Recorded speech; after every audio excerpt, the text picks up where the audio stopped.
Ceux qui ont mécru disent: pourquoi n'a-t-on pas descendu sur lui, Mohammed, un miracle venant de son Seigneur? Dis: en vérité, Allah égare qui il veut, il guide vers lui celui qui se repent.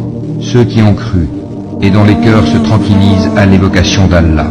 N'est-ce point par l'évocation d'Allah que se tranquillisent les cœurs?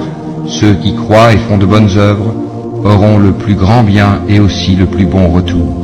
Ainsi nous t'envoyons dans une communauté que d'autres communautés ont précédé, pour que tu leur récites ce que nous te révélons, le Coran, cependant qu'ils ne croient pas au tout miséricordieux.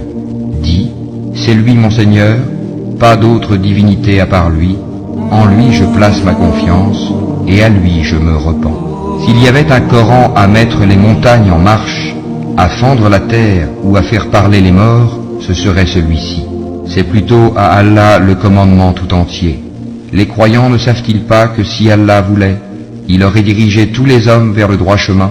Cependant, ceux qui ne croient pas ne manqueront pas, pour prix de ce qu'ils font, d'être frappés par un cataclysme, ou qu'un cataclysme s'abattra près de leur demeure, jusqu'à ce que vienne la promesse d'Allah, car Allah ne manque pas à sa promesse. On s'est certes moqué des messagers avant toi. Alors j'ai donné un répit aux mécréants.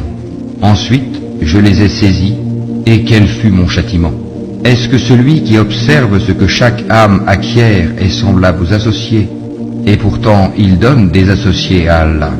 Dis-leur: nommez-les. Ou essayez-vous de lui apprendre ce qu'il ne connaît pas sur terre?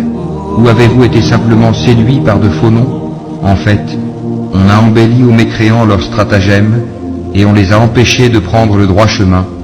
Et quiconque Allah laisse égarer n'a plus personne pour le guider.